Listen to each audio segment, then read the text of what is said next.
एक आम इंसान क्या सिंपल अपनी साधना, मेडिटेशन या डिसिप्लिन में रहकर क्या वो अवेकनिंग कर सकता है अपनी कुंडलिनी को? अध्यात्म, ध्यान, भक्ति, ये सब बातें हैं ना, ये पेट भरने के बाद शुरू होती है।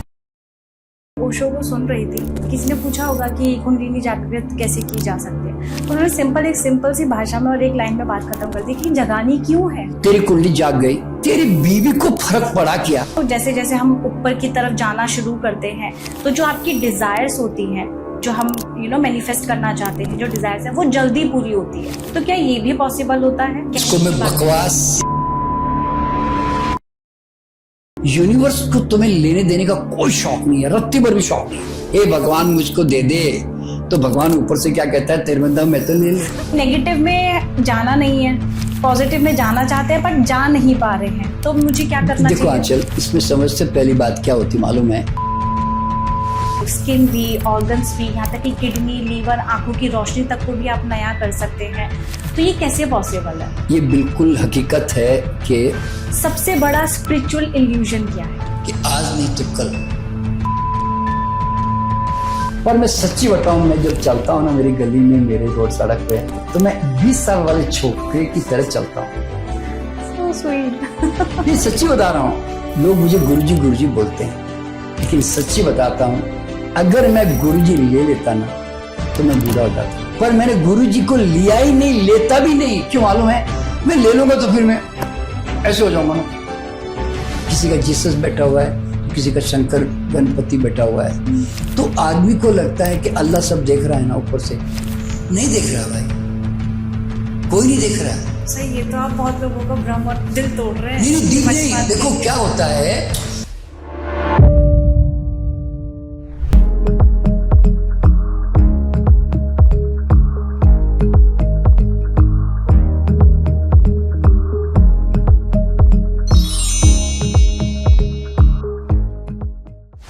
प्रणाम भारत पॉडकास्ट विद आंचल के एक और शानदार एपिसोड में आप सभी दर्शकों का बहुत बहुत स्वागत है। दोस्तों, आज के इस पॉडकास्ट में हम लोग बात करेंगे कुंडलिनी अवेकनिंग।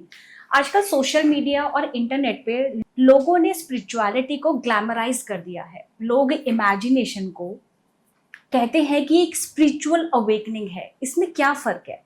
आज हम लोग बहुत स्पिरिचुअली, बहुत लॉजिकली और बहुत प्रैक्टिकली ये चीज़ समझने की कोशिश करेंगे कि कुंडलिनी अवेकनिंग होना ये कितनी हद तक सही है, कितना हद तक डेंजरस है, और इसके अवेकन होने के बाद लाइफ में क्या क्या चेंजेस आते हैं। कहते हैं कि किसी की अगर कुंडलिनी अवेकन हो गई है तो वो एक आम इंसान से हटकर एक सुपर ह्यूमन एबिलिटीज तक उसको देखने लगते हैं, कि वो सुपर ह्यूमन बन जाता है, बहुत पावरफुल बन जाता है। तो क्या ये पॉसिबल है? आज हम लोग इस पर डिस्कस करने वाले हैं। इसके साथ ही बहुत सारे सवालों पर आज हम लोग बात करेंगे कि कुंडलिनी अवेकनिंग के बाद मैनिफेस्टेशन की स्पीड में, या जब आप मैनिफेस्ट करते हो, डिजायर्स को पूरा करना चाहते हो, उसकी स्पीड कितनी फास्ट हो जाती है। तमाम ऐसे सवाल हैं जो आज मैं बात करने वाली हूँ। इस पॉडकास्ट को आप लोग एंड तक जरूर सुनिएगा, क्योंकि बहुत हेल्पफुल रहेगा। कई आपको स्पिरिचुअल इंसाइट्स इसमें मिलेंगे, एंड आई होप कि आपको ये पॉडकास्ट बहुत अच्छा लगे। जो भी पार्ट आपको सबसे अच्छा लगे मुझे कमेंट करके ज़रूर बताइएगा। इस पर बातचीत करने के लिए आज हमारे साथ दुनिया के number 1 renowned reiki master doctor NK Sharma sir हैं। सर, आपका एक बार फिर से बहुत बहुत स्वागत है। बहुत बहुत शुभकामना। खुशी हुई आपके चैनल में वापस आके।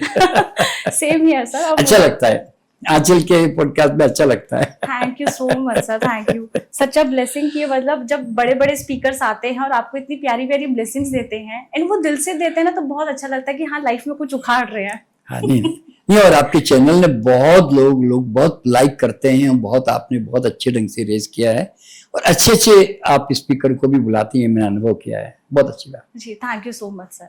सर, जैसे मैंने पॉडकास्ट की शुरुआत की है कुंडलिनी अवेकनिंग, ये मेरे मन में बहुत टाइम से है, क्योंकि जब से मैं स्पिरिचुअलिटी को फॉलो करती आ रही हूँ, तो मुझे बहुत सारे लोग बोलते हैं कि कुंडलिनी अवेकन जब हो जाती है ना, तो लोग, जो इंसान है वो नॉर्मल इंसान नहीं रहता है, उसके अंदर सुपर ह्यूमन एबिलिटीज आ जाती है, उसकी प्रेजेंस अलग फील होती है, उसका ऑरा बहुत पावरफुल हो जाता है, वो नॉर्मल इंसान से वो कंप्लीटली चेंज हो जाता है। मैं आपसे सबसे पहले सवाल मेरा यही है, कुंडलिनी अवेकनिंग एक्चुअल में ये होता क्या है, और एक आम इंसान क्या सिंपल अपनी साधना, मेडिटेशन या डिसिप्लिन में रहकर क्या वो अवेकनिंग कर सकता है अपनी कुंडलिनी को? देखिए आंचल जी, हर व्यक्ति को ये बिल्कुल कॉमन सेंस से समझना पड़ेगा कि कुंडलिनी अवेकनिंग को लेकर बहुत ज्यादा मिस्ट्री और भ्रम और पाखंड भी लोगों ने पैदा कर दिया वास्तव में। अगर हम कुंडलिनी को अगर सिंपल भाषा में समझे, कुंडल मार के बैठी हुई एक ऊर्जा, इसलिए उसको कुंडलिनी बोलते हैं, है ना। और सांप का आकार उनको दिया गया है, तो वो इसलिए कि वो सर्प की तरह जब ऊपर उठती है स्पाइन में, तो आपको ऐसा लगता है कि कोई सर्प रेंगता हुआ ऊपर की तरफ चढ़ा, जब जागृत हो रही है, जब वो एक्टिवेट होकर ऊपर की तरफ चढ़ रही होती है एनर्जी, तब वो हमें फील होती है स्पाइन में कि वो रेज हो रही है मेरे अंदर, ठीक है ना।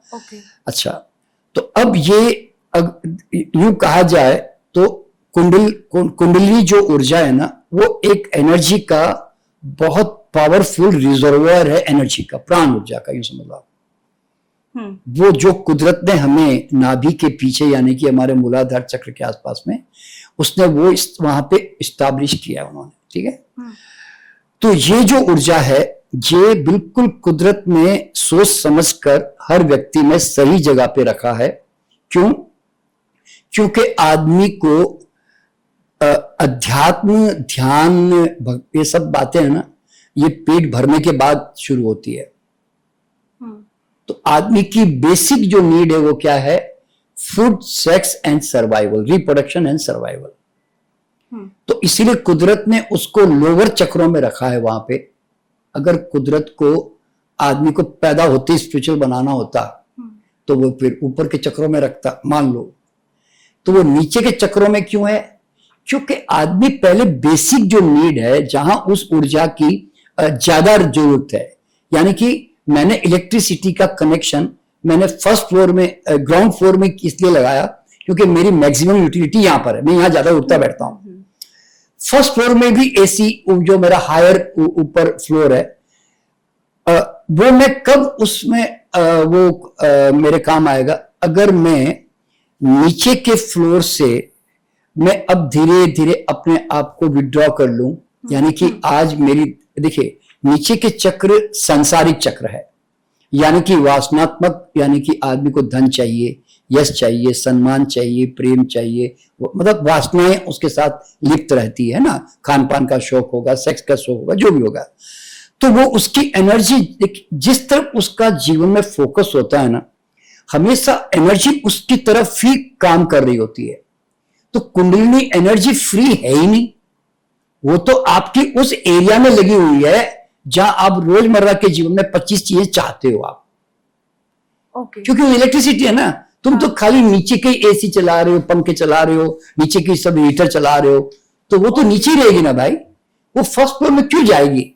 जब तक उसे एक्टिवेट ना करना चाहो। नहीं, एक्टिवेट नहीं करना पड़ता। कुंडली कभी भी जो कहता है ना कि कुंडली को एक्टिवेट करो, तो वो आपका सबसे बड़ा दुश्मन है, समझ लेना। वो इंसान वो इसलिए दुश्मन है, मतलब या वो धोखेबाज है, वजह बता रहा हूं, क्योंकि it can not be activated, it is already there.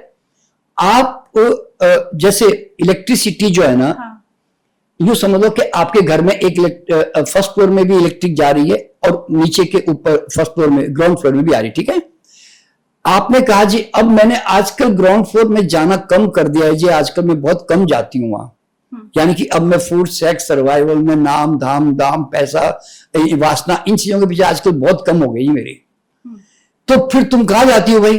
देखो, तुम नीचे से कब छूटती हो? जब तुम्हारे अंदर हायर भाव, जो स्पिरिचुअल भाव है, प्रेम, करुणा, मैत्री, सेवा, ध्यान, परमात्मा, जो भी तुम आज जो हायर लेवल पे जब तुम सोचती हो, तो तुम क्या कर रही हो? अपर चक्र जो है ना, उनके ऊपर ज्यादा फोकस करने लग गई अब।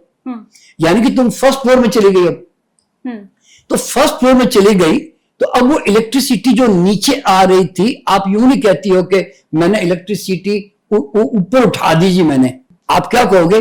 नहीं भाई साहब, वो नीचे का डिपार्टमेंट मैंने बंद कर दिया जी, आजकल कम कर दिया जी, इसलिए आजकल मैं ऊपर ज्यादा मेरे पास आ रही है इलेक्ट्रिसिटी। अब मैं एसी मैंने ऊपर का खोल दिया है, तो इसलिए नीचे का अब जरूरत ही पड़ रहा है मुझे। तो मतलब kundalini is never to be activated, it automatically raises wherever your mind goes, energy goes there. ये उसका नियम है। तो आपका माइंड नीचे लगा हुआ है, अब वासनात्मक वासना में लगा हुआ है, संसार के अहंकार में लगा हुआ है, मतलब निचले स्तर में, तुमको ऊपर कैसे उठ जाएगी, कैसे चली जाएगी। इसीलिए पतंजलि के जो योग सूत्र है ना, उसको अगर आप ध्यान से समझोगे तो उसमें उन्होंने कभी भी ध्यान धारणा समाधि लास्ट में रखी। पहले क्या बोला? यम नियम प्रत्याहार, समझे ना? यानी कि पहले यम नियम पालन करके शरीर शुद्ध करो, मन शुद्ध करो, मतलब कि मन को ठीक ठाक करो, और उसके बाद में प्रत्याहार का मतलब है 5 इंद्रियों से जो आहार ग्रहण करते हो उसको कम करो अब, ताकि तुम्हारी एनर्जी जो बाहर ज्यादा जा रही थी अब वो डाइवर्ट हो जाए। तो उसके बाद उन्होंने कहा त्राटक, ध्यान धारणा, जो भी उन्होंने बताया वो बाद में बताई। तो इसका मतलब आप क्या समझ सकते हैं कि कुंडलिनी कभी एक्टिवेट नहीं करनी पड़ती, आप नीचे से कमरे से निकलकर आप अब ऊपर के कमरे में चले जाओ, अपने आप ऊपर उठ जाएगी आपकी। जो आप नीचे की बात कर रहे हैं, जो हमारे मतलब नाभि से नाभि से नीचे जो चक्र है, हाँ, जो लोअर, यानी कि लोअर चक्रों में जहां आप जी रहे हो, यानी कि लोअर चक्र, देखिए हृदय जो है वो मध्य में है, ठीक है। हाँ। अब नीचे के 3 चक्र क्या है, वो लोअर है, और उसके ऊपर सारे हायर है। सैक्रल चक्र, सैक्रल मणिपुर, सैक्रल स्वादिष्ठान और मूलाधार। हाँ। ये 3 चक्र हमारे ये बेसिक है। देखो दुनिया में कभी भी ध्यान रखना कि ये सब गलत नहीं है। तुम संसारिकता के बिना तो जीवन जी नहीं सकते ना, संसार में तो रहना ही है ना, पर संसारिकता में कितने निर्लिप्त हो, कितने उसमें लिप्त हो या उसमें डूबे हुए हो, उसके आधार पर एनर्जी डिसाइड करती है। वो क्या, देखो एक एग्जांपल दे रहा हूं, तुम यहां से चंडीगढ़ के रास्ते पे निकल गई और तुम चंडीगढ़ के रास्ते पे भागे जा रही हो काले के, लेकिन अब जयपुर जो है उल्टा है, वो है तुम्हारा क्राउन चक्र मान लो। तुम जा रही हो चंडीगढ़ की तरफ, लेकिन तुम क्या कहती हो कि भाई साहब थोड़ा ऐसा धक्का देकर, जोर देकर, क्या थोड़ा जयपुर की तरफ भेज सकते हो क्या इसको जरा? तो तुम कॉमन सेंस से क्या बोलोगी? भाई साहब आप जो ये स्पीड से जो चंडीगढ़ जा रहे हो ना, आप स्पीड को रोककर गाड़ी को रिवर्स करो ना भाई साहब, चंडीगढ़ जाना बंद करो ना, अब जयपुर की तरफ डाइवर्ट करो, और अब जयपुर की तरफ डायरेक्शन में आओ, तो धीरे धीरे उस तरफ जाओगे तो जयपुर नजदीक आने लगेगा। तो सिंपल सी सेंस क्या मालूम है, तुम लोअर से कटे बिना अगर तुमने कोई भी साधना कर ली, यानी कि तुम संसार में अहंकार से जुड़े हो, आसक्ति से जुड़े हो, वासनाओं से जुड़े हो, खान पान सेक्स से जुड़े हो, धन यश से जुड़े हो, तो तुम जरा सोचो इतनी गहरी जड़ें तुम्हारी इनके साथ बंधी हुई है, और फिर तुम कहते हो मुझे किसी तरह ऊपर लेके चले जाओ जी, जरा कुंडली जगा दो जी मेरी। और अगर तुमने कुंडली जगाने की कोशिश की तो विक्षिप्तता और शरीर की भयंकर असंतुलता, इम्बैलेंस आपको फेस करना पड़ेगा। तो ये कितना डेंजरस हो सकता है? पागल तक हो सकता है आदमी, बता रहा हूं मैं आपको, पागल तक हो सकता है। देखो क्या होता है, तुम पहली बात तो कुंडली अवेकनिंग शब्द ही गलत शब्द है, it can not be awaken. आपके घर में इलेक्ट्रिसिटी आ रही है तो do you say electricity is to be awaken so that it can go up? No, it cannot be awakened. It is already there. It is already gifted to you. आपको दी हुई है उपहार में।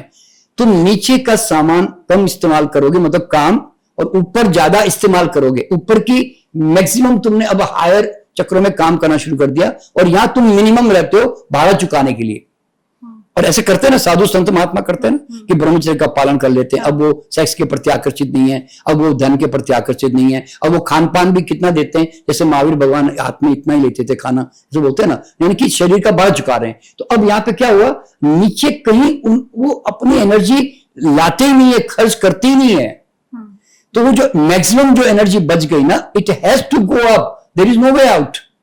तो कुंडलिनी स्वतः जागती है, तो अब आपको आपको भी सारे सुनने वालों को क्या समझना है, कोई भी सच्चा संत महात्मा जो हुआ है ना, उन्होंने कभी कुंडलिनी की बात नहीं की। ना भगवान बुद्ध ने कभी कहा कि कुंडलिनी जगाओ, ना महावीर ने कहा, ना गुरु नानक जी ने कहा, और कोई भी संत महात्मा चाहे कोई भी ले लो ना, कृष्ण भगवान ने कहा कि राम ने कहा, कोई भी मान लो दुनिया में। तो कारण क्या मालूम है, क्योंकि ये बाद के जो मेडिटेटर लोगों ने ना इसको मिस्टिकल बनाकर जो है ना, वो कहते कि आओ मैं तुम्हारी कुंडली जगा दूंगा। अरे भाई, पतंजलि की योग सूत्र से जगाओगे तो काम बनेगा ना, समझे ना। अच्छा, अब क्या होता है, कई लोग जो कई बार जाते ना, कई साधनाओं में जाते, मैंने देखा है, वो ऐसे अजीबो गरीब हरकतें करने लगते हैं, उठपटांग हरकतें करने लगते हैं, वो मतलब हिलते हैं जोर जोर से, ना ऐसे होता है ना, आपने कहा सांप की तरह लौटते हैं, ऐसे करते हैं। तो भाई, इसको तुम विक्षिप्तता कहोगे? ये साधना का कोई मार्ग ही है जहां तुम्हारी बॉडी मर्जी आए वैसे हिलने लग जाए? वो तो इस बात का सबूत दे रही है कि तुम अपनी बॉडी को गलत ढंग से यूज कर रहे हो, इसलिए बॉडी एनर्जी बैलेंस करने के लिए इस तरह की हरकतें कर रही है कि तुम ऐसे ऐसे कर रहे हो, ऐसे चिल्ला रहे हो, आंखें ऊपर उठा रहे हो, ऐसे बेहोश हो रहे हो, ऐसे कर रहे हो। तो लोग क्या समझते हैं, हाँ कुंडली जाग रही है इस आदमी की। नहीं, वो विक्षिप्त हो रहा है वो आदमी, ऐसे कुंडलियां नहीं जागती कभी किसी की। तो इसीलिए सवाल पैदा क्या होता है कि भैया तो तुम्हारे अपने काम में लगे रहो, उसको वो रिजर्वायर वहां पे हैं।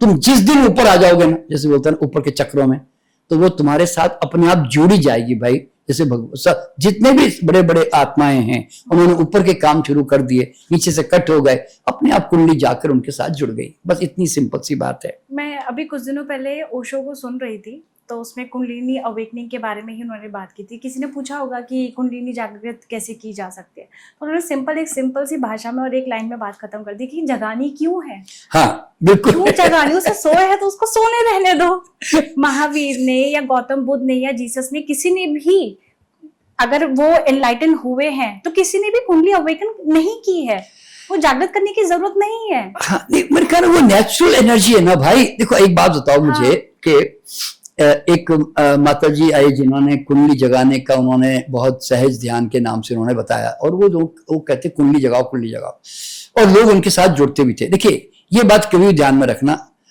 अब जब भी कोई भी ध्यान की क्रिया करोगे तो ध्यान में तुम नीचे तो रहते नहीं हो, तुम तो ऊपर ही रहते हो। कोई भी ध्यान करो, एक विजुअलाइजेशन करो तो भी यू आर अप, ठीक है ना। तो उस समय तुम्हारी एनर्जी ऑटोमेटिकली स्पाइन से उठने के चांसेस बन जाते हैं। क्यों? वो क्या कहता हूं मैं, अभी पता नहीं, ये आधे घंटे से बैठ के ये पता नहीं कहीं ऊपर की तरफ आगे जा रहा है, इसलिए मुझे यहां भेज दीजिए एनर्जी। तो वो स्पाइन से ऐसे थोड़ी थोड़ी कई बार उठती हुई महसूस होती है। समझे ना, वो नेचुरल प्रक्रिया है। तो अब वो क्या कहते हैं, मेरे अंदर स्पाइन पे कुछ ऐसा सा हो रहा था, मुझे वो ऐसा फील हो रहा था जी, लगता है मेरी कुंडली जाग गई अभी। आप जरा सोचो, भारत के अंदर और भारत के अलावा दुनिया में कोई आदमी इस तरह से डिक्लेरेशन करता है मेरी कुंडली जाग गई जी? भारत के अंदर हजारों लोग कहते हैं वो मतलब साधना में जा जाके मेरी गुरु ने मेरी कुंडली जगा दी जी। अच्छा, अब क्या हो गया भाई, तेरी कुंडली जाग गई, तेरी बीवी को फर्क पड़ा क्या? तेरे आसपास के पड़ोसी तेरी तारीफ करने लग गए क्या? तू ऑफिस जा रहा है तो तुझे भगवान बुद्ध की तरह ट्रीट करने लग गए क्या? तू मतलब तू व्यापार में इतना मतलब सात्विक हो गया क्या पूरी तरह? तो मतलब या मोक्ष मिल गया नहीं, तुझे हुआ क्या? मतलब तू अगर तेरी कुंडली जाग गई तो क्या अब तू बीमारी से मुक्त हो गया, कि तू समृद्ध हो गया, कि तू कोई समाज में कुछ ज्यादा काम कर गया, या तेरी कैपेसिटी ऑफ वर्क जो है 4 गुना बढ़ गई? तब तो भाई मानो अच्छी बात है भाई, कुंडली जागी बेचारी की, इसलिए इतना बढ़िया काम कर रहा है कि पहले तो 1% करता था, अब 10% करने लग गया। तब तो फिर मानने की बात है। पर ऐसा तो मुझे कहीं देखने में नहीं आता। हरिद्वार जाओ, ऋषिकेश जाओ और कई आश्रमों में जाओ, सबकी कुंडलियां जगी पड़ी है, समझे ना। तो मतलब आपके कुंडली, अच्छा कोई भी व्यक्ति, जैसे आज भगवान बुद्ध जैसे व्यक्ति तो आत्मिक जागरण होता है, तो आसपास के सारे वातावरण में एक परिवर्तन आता है। Whenever something happens within you, तो उसका प्रभाव आसपास के ऊर्जा क्षेत्र में आना चाहिए ना। तो तुम्हारे घर में, तुम्हारे ऑफिस में, तुम्हारे आसपास आया क्या भाई? पूछो अपने आप से। मैंने तो जितने कुंडली जागरण के लोगों को देखा है ना, उनके अंदर कुंडली जागरण का अहंकार जरूर जागते हुए देखा है। कुछ जागे ना जागे, जागे ना जागे अहंकार जरूर जागता है। और साथ ही साथ में कुंडली जागरण का भ्रम जीवन भर लेके बैठे रहते हैं। अच्छा, कुंडली जगा के क्या करते हैं भाई? कि बोले कि सुपर ह्यूमन पावर जाग जाते हैं। जागे क्या? एक ऑर्डिनरी रेकी जैसी हीलिंग भी तुम नहीं कर सकते। तुम टेलीपैथी के दूर से किसी को ठीक नहीं कर सकते। तुम आंखों पे पट्टी बांध के तुमने कोई किताबें पढ़नी शुरू कर दी कि तुमने तुम अब अपनी क्या बोलते हैं ऐसे अब तुम उड़ने लग गए तुम। मतलब तुम कर क्या रहे हो कि बड़ी बड़ी एंजल्स आके तुम्हें बातें करने लगी तुम्हारे साथ में। मतलब तुम्हारी कुंडली जागने से ऐसा क्या सुपर ह्यूमन पावर, मैं कहता हूं तुम्हारा अपना फिजिकल मेंटल पावर तक भी तुम्हारा एक्टिवेट नहीं हुआ और तुम कहते हो कि मेरी कुंडली जाग गई। तो सोचो, कुछ भी कहीं पर भी कोई तुम्हारी आसक्ति कम हो गई, क्रोध कम हो गया, लालच कम हो गया, स्वार्थ कम हो गया, मतलब मैं इसके लेके जो रिएक्शन करती हूँ वो बंद हो गया, लगता है कि आप तो हो तो वहीं के वहीं ना भाई। थोड़ा बहुत जो बोलते हैं ना ध्यान करने की जो शांति मिली होगी, छींटे, पानी की छींटे, वो उनको महसूस होती होगी बस। तो मैंने देखिए मेरे अनुभव में, और पहली बात देखिए मैं भी इस ऊर्जा क्षेत्र में काम करता हूं, मैं चक्रों पे काम करता हूं, मैं रेकी पे काम करता हूं, और मैं तो प्रैक्टिकली एनर्जी पे ही काम करता हूं ना। लेकिन मैं कभी भी ये शब्द इस्तेमाल ही नहीं करना पसंद करता कि आओ जी मैं तुम्हारी कुंडली जगा दूंगा। कुंडली एनर्जी 100% हर एक के अंदर होती है, ये तो निश्चित बात है, पर उसके ऊपर हल्का फुल्का काम करके देखिए, हम जब भी कोई प्रार्थना, पूजा, ध्यान, मंत्र जाप, कोई चैंटिंग, कोई ओम कुछ करेंगे ना, तो वो एनर्जी स्वाभाविक रूप से ऑटोमेटिक थोड़ी ऊपर उठती है। तो देखिए मैं जब रेकी जब यहाँ पे हम लोगों ने सिखाई थी, तो मैंने लोगों को कुछ क्रियाएं करवाई थी, तो वो उनके कुंडलिनी ऊर्जा को थोड़ा सक्रिय करने के लिए करवाई थी। सक्रिय का मतलब है वो है, लेकिन मैं उसको ध्यान करवा के लोगों को, मैंने कहा ना अपना ध्यान ऊपर ले जाओ, हाथ ऊपर करो, तो वो एनर्जी ऊपर, उसका डायरेक्शन थोड़ा सा ऊपर लाने के लिए मैं उसको वो क्रियाएं करवाता हूं। पर इसका मतलब ये नहीं कि उससे कुंडली जाग गई, जागी नहीं। वो थोड़ी देर के लिए मैं ऊपर का जाके फर्स्ट फ्लोर खोल के आया, तो मैंने थोड़ी देर के लिए एसी खोला, फिर नीचे आ गया वापस में। तो वो थोड़ी देर के लिए ऐसे मैनेज होती रहती है। तो कुंडली जो हमारी एनर्जी है ना, देखिए हमारे बॉडी का सिद्धांत क्या मालूम है, हम जिस एरिया को ज्यादा इस्तेमाल करते हैं ना, वहां पर एनर्जी का फोकस धीरे धीरे स्टैब्लिश होने लगता है। सिंपल सा साइंस है, सुनिए ना। तो इसलिए हमारा काम क्या मालूम है, अब अपर लेवल के काम, स्पिरिचुअल लेवल के काम या सात्विक लेवल के काम, जो मतलब अच्छे, जो तुम्हारे अपर चक्रा के होते हैं, आप उन पे काम करो। कुंडली एक दिन उठ के अपने आप तुम्हारे साथ जो है जुड़ जाएगी, बस सिंपल सी बात है ये। राइट। और ये भी तभी पॉसिबल है जब आप जो डिजायर्स या जो हमारे नीचे के चक्रास है उस पर ज्यादा ध्यान ना दे करके, जब आप स्पिरिचुअल लेवल पे या स्पिरिचुअल जर्नी पे आगे बढ़ते हैं, तब ये चीज आप फील कर पाओगे। अदरवाइज वो जो कुंडली की जो ऊर्जा है वो आपके नीचे के चक्रों पे ही काम करेगी, जो और कौन सा है। आप जरा सोचो, कौन ऐसा व्यक्ति है, मतलब बड़ी मुश्किल से ऐसे लोग मिलेंगे जो नीचे से कटे हुए होते हैं, यानी कि भोजन भी बिल्कुल सीमित कर रहे हैं, सेक्स तो बिल्कुल जीरो कर दिया है, वासनाएं, अटैचमेंट सामान के प्रति बिल्कुल कम कर दिया होते ना। ऐसे कुछ लोग होंगे दुनिया में, ऐसी बात नहीं है, अच्छे अच्छे लोग हैं ऐसे। तो ऐसे लोगों की एनर्जी अपने आप स्वतः ऊपर की तरफ जा रही होती है। They don't have to work on kundalini, उनको कुंडली पे वर्क नहीं करना पड़ता।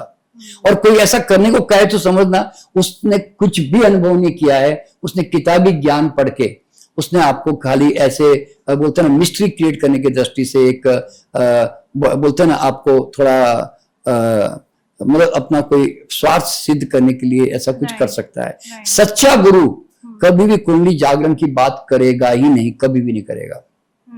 मैंने प्रेमानंद जी को भी सुना, वो भी कभी बात नहीं, कोई नहीं करेगा, भी कभी बात नहीं, कोई नहीं करे, कभी नहीं करेगा। वो कहता है तो है, तू फालतू क्यों परेशान हो रहा है। जैसे ओशो ने कहा ना, सोई तो सोई है, तुमको जगाने का क्या शौक आ गया भाई, तू जागना। देखिए मैं यूं कहता हूं, और ओशो ने भी कहा कि कुंडली जगाने का मतलब है स्वयं को जागने से बचाने का प्रयत्न करना। राइट। तो खुद जागो। इफ तुम जाग जाओगे ना, देखो जिस दिन आदमी आत्म जागरण या स्वयं जागृति की तरफ चला गया ना, मैं सच्ची कहता हूं कुंडलिनी अपने आप जबरदस्ती उठकर उसकी तरफ भाग के आ जाएगी ऑटोमेटिकली। तो you awaken, don't awaken kundalini. बिल्कुल बिल्कुल। मैं अपने दर्शकों को कहना चाहूंगी कि अगर आप इस भ्रम में रह रहे हैं कि मेरी कुंडलिनी अवेकनिंग हो चुकी है या मैं किसी गुरु के पास जाकर के अवेकन करा लूं, तो प्लीज ऐसी चीजों से थोड़ा ध्यान रखिए, थोड़ा सावधान रहिए। और यही ही मकसद है इस पॉडकास्ट का भी कि एक्चुअल में आपको चीजें समझ में आए कि सिर्फ कुंडलिनी अवेकन के बारे में जानना समझना तो ठीक है, लेकिन आप नॉर्मल भी अगर मेडिटेशन भी कर रहे हैं या बातचीत कर रहे हैं या स्पिरिचुअल जर्नी पे भी जा रहे हो, तो आप मंत्रा मेडिटेशन करिए। वो थोड़ी सी, जैसे आपने कहा, थोड़ी सी अप होगी, बिल्कुल थोड़ी सी अप होगी, उसे पूरा जगाने की जरूरत नहीं है। कोई भी ध्यान की प्रक्रिया से, कोई भी मंत्र जाप से कुंडलिनी अपने आप धीरे से ऊपर उठती ही है। Right, okay. अब मैंने ये भी सुना है कि जब, जैसे ये मैनिफेस्टेशन में बहुत काम आती है, क्योंकि जब आप जैसे जैसे हम ऊपर की तरफ जाना शुरू करते हैं, तो जो आपकी डिजायर्स होती हैं, जो हम मैनिफेस्ट करना चाहते हैं, जो डिजायर्स है, वो जल्दी पूरी होती है। तो क्या ये भी पॉसिबल होता है? ये सब इसको मैं बकवास या नॉनसेंस कह दूं तो ज्यादा अच्छा है, मतलब मुझे बोलना तो अच्छा लगता तो नहीं है सब शब्द, लेकिन सच्चाई तो यही है। अब जरा मैं लोगों से पूछना चाहता हूं कि आज दुनिया के सबसे रिचेस्ट और सक्सेसफुल लोग, चाहे वो फुटबॉल में, क्रिकेट में, या टेस्ला से लेकर, बिल गेट से लेकर, वॉरेन बुफे से लेकर, किसी एक की कुंडली जागी हुई है? आज अंबानी कुंडली जगा के बैठा हुआ है। 200 तरह के बिजनेस कर रहे हैं। अडानी अपनी कुंडली जगा के बैठा हुआ है। तो मतलब, और मोदी जी ने तो बिल्कुल ही जगाई, ये तो पक्की। जब हमारे महात्मा बुद्ध ने नहीं जगाई है, जीसस ने नहीं जगाई है, हमारे महावीर ने नहीं जगाई है, तो फिर इनकी तो खैर बात ही छोड़ दीजिए। तो एक्चुअल में आप देखिए क्या होता है कि आपके जो मैनिफेस्टेशन है वो आपकी पर्सनल विजन, आपकी पैशन, आपका एक्शन, तो मैनिफेस्टेशन स्वाभाविक है।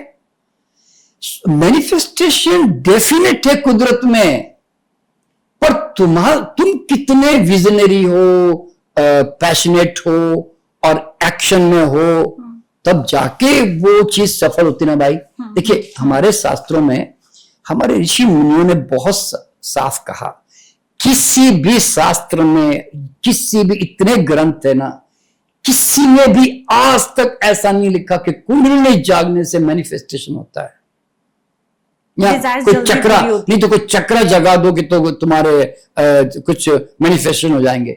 इसका कोई रत्ती भर भी लेन देन नहीं है। क्यों मालूम है? क्योंकि आज अगर आप भारत की हालत देखो, भारत के अंदर जैसे 2 कैटेगरी है मेनली ना, प्रोफेशनल छोड़ दो, कोई तीसरी कैटेगरी है, या तो नौकरी पेशा लोग है या बिजनेस परिवार है, ठीक है ना। और बिजनेस परिवार कौन है? अग्रवाल, गुप्ता, मारवाड़ी, सिंधीस, सब ये बिजनेस परिवार है। इनमें से एक भी परिवार कभी, और बड़े बड़े बिजनेस आज पूरे इंडिया में मारवाड़ी और ये सब यही लोग होल्ड कर रहे हैं आजकल, जितनी बड़ी बड़ी इंडस्ट्रीज हैं। और जितने गुप्ता अग्रवाल परिवार में देखोगे तो generally they are into tradings. ये लोग नौकरी थोड़ी करते क्योंकि इनके दिमाग में नौकरी नहीं है, ठीक है। तो अब ये लोग आज भारत के अंदर बड़े बड़े बिजनेस हैंडल कर रहे हैं आज, है ना। तो क्या ये लोग किसी चक्रा एक्टिवेटर के पास गए कि भैया थोड़े चक्र जगा देना जरा, या मेरी कुंडली जगा देना भैया जरा? तो ये लोग कैसे मैनिफेस्टेशन कर रहे हैं? Because they are using the law of manifestation. हमारे शास्त्रों में ऋषि मुनियों ने क्या कहा? मनसा वाचा कर्मणा, कि मन, वचन और कर्म से जब आपकी कोई भी डिजायर, इच्छा एक हो जाती है तो देन इट मैनिफेस्ट नेचुरली।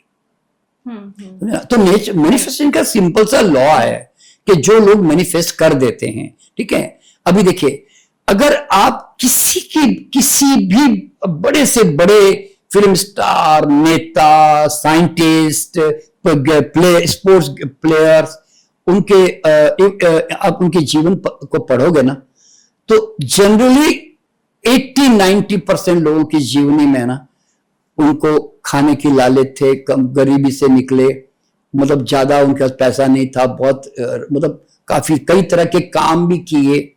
आज एक रजनीकांत जैसा सुपरस्टार वो बस का कंडक्टर था बेचारा, जरा सोचो ऐसे।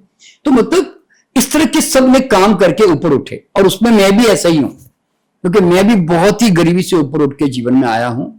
तो अब तो ये सब चीजें सफलता मिली कैसे, ये कोई किसी ने दी नहीं है। आपने वो पर्टिकुलर चीज को डेवलप किया अपने अंदर, जिससे लोगों की डिमांड थी, आपने वो पैदा कर दिया। मान लीजिए तो लोगों को अच्छे डांसर की जरूरत थी, आपने डांस प्रैक्टिस करके आपने बढ़िया डांस कर लिया। आज हेमा मालिनी जी जो है वो अभी तक 77-88 में भी डांस करती है, क्योंकि उनका डांस ऐसा है कि लोग डिमांड करते हैं। तो they create that some value within themselves ना, तो उस वैल्यू का पैसा लोग देना चाहते हैं ना आपको, तो वो नियम है ना भाई। तो ऐसा तो नहीं कहेंगे कि नहीं हेमा मालिनी जाके रोज अपने चक्कर जगाती है, कुंडली जगाती है, वो कुछ स्पेशल भगवान को प्रार्थना करती है तो ऐसा आता है, ऐसा नहीं है ना। अलाइन होना जरूरी है यूनिवर्स। यू है, देखिए क्या होता है, देखिए पहली बात तो क्या मालूम है कि हर व्यक्ति को समझना जरूरी है, इस दुनिया में जो 3 चीजें हैं, परम स्वास्थ्य, परम समृद्धि, परम आनंद, ये तीनों नियम के गेम है। ये किसी के देने से नहीं आता, कोई देता लेता नहीं संसार में। अगर तुमको चाहिए तो तुम उसको अट्रैक्ट कर सकते हो। देखिए यहां पे समझना क्या मालूम है, यूनिवर्स को तुम्हें लेने देने का कोई शौक नहीं है, रत्ती भर भी शौक नहीं है। राइट। वो कहता है देखो भैया मेरे यूनिवर्स में है ना हजारों टीवी चैनल्स हैं, हजारों रेडियो है जी। अब आपको अगर पर्टिकुलर रेडियो, पर्टिकुलर टीवी चाहिए तो उसको ट्यून अप कर लो, उसको ट्यूनिंग कर लो अपने बॉडी में, ताकि तुम उस फ्रीक्वेंसी के साथ आ जाओ। अच्छा, मजेदार गेम क्या मालूम है फ्रीक्वेंसी का, कि अगर तुम्हें 92.7 ही चाहिए तो 92.6 भी रहेगा तो तुम नहीं कनेक्ट हो पाओगे। राइट। इतनी करेक्ट एक्यूरेसी फ्रीक्वेंसी उसकी चाहिए तुम्हें, तब जाके तुम कनेक्ट होते हो। तो आज देखो अभी हम यहां बैठे हुए हैं, ठीक है, तो अभी एक मोबाइल लगाओगे, खट करके लग चुका होगा। कैसे लगा? यहां पे सारे नंबर मौजूद है, यहां पे इस वक्त यूनिवर्स में आपके आसपास, ठीक है।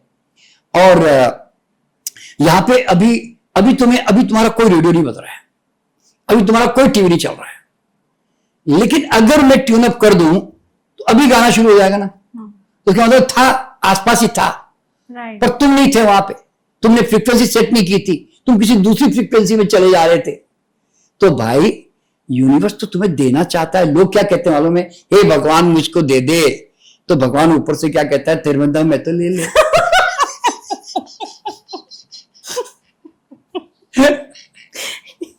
तो बहुत अच्छा था। तो इसलिए तो कहा गया आंचल जी कि हिम्मत मर्दा मदद खुदा।